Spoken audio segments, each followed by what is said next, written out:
You know those 5 languages of love? Yeah, we're going to be associating the Hierophant with one of those 5 languages. But first, we need to actually talk about the actual meaning of the Hierophant. Technically, all of these cards mean exactly the same thing. They're just going to give you different prompts based on what you see in the card. I am writing a mermaid character, so I am using the mermaid deck. This is the traditional Rider-Waite, this is a vampire deck, this is a Disney villains deck. If I am going to be creating a mermaid story or a mermaid character, I'm going to be using something under the sea, under the water.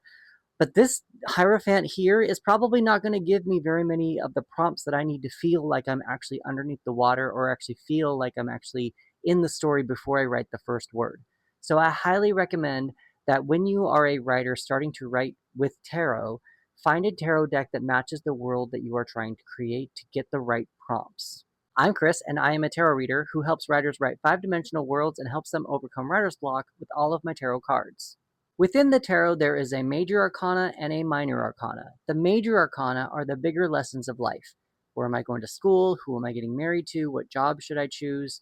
That kind of a thing. The minor arcana, the suits, the cups, pentacles, swords, and wands, those are like the daily minute details, like what did I have for breakfast? Still important, but just on a different scale. The Hierophant is part of the major arcana, so this is the bigger lessons of life. The Hierophant, if you look at the Hierophant here, he actually looks like he's a little bit more of a priest. He looks like he has some followers and some people coming to him for guidance. Originally, this card was a little bit more of had a religious aspect to it, more of a priest, a religious guidance, God, that kind of a thing. If you look around here, it looks very churchy. It looks like they're in a church and worshiping and a servitude toward God. So that's what it kind of used to mean. I think over the years, at least in my practice, from all of my readings and understandings, this card has changed and evolved into still kind of religious belief or spirituality, but more of tradition. Now, what I mean by tradition is kind of the traditional ways of life that we probably would perceive as a collective of the human race. Collectively, we would get born, go to school, get married, have kids, and the whole cycle starts all over again. So that's just that's tradition. That's what we traditionally do. Now let's talk about the reversal of the card. Now remember, a reversal is a blocked, delayed, healing, or internal energy. But sometimes the reversal means the opposite of what the actual card means. So in my opinion, whenever this comes up in my practice, since the Hierophant means tradition, technically it would go to school, go to college, get married. Maybe it's a chance to look at a different way of looking at things. Maybe go to a trade school. Maybe don't go to college. Maybe just do something different. Step out of your comfort zone. Don't do what traditionally people do. So that's kind of what I would look at when I'm looking at this card. Additionally, this could also mean a teacher or a leader. Maybe this, depending upon what question you're asking or even who this character is that we are creating or meeting, the Nice to Meet You Tarot spread, we could see that maybe this character needs to find a mentor. Maybe this character needs to find a leader. Maybe this character needs to become the leader. Maybe this character is the leader.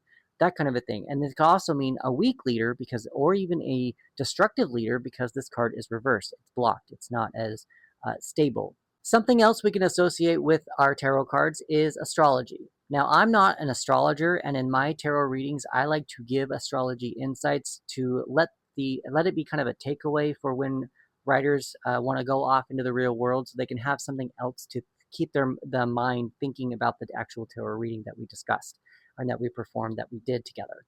Hierophant, we have got Venus, Taurus, and the element of Earth. So technically the element of Pentacles.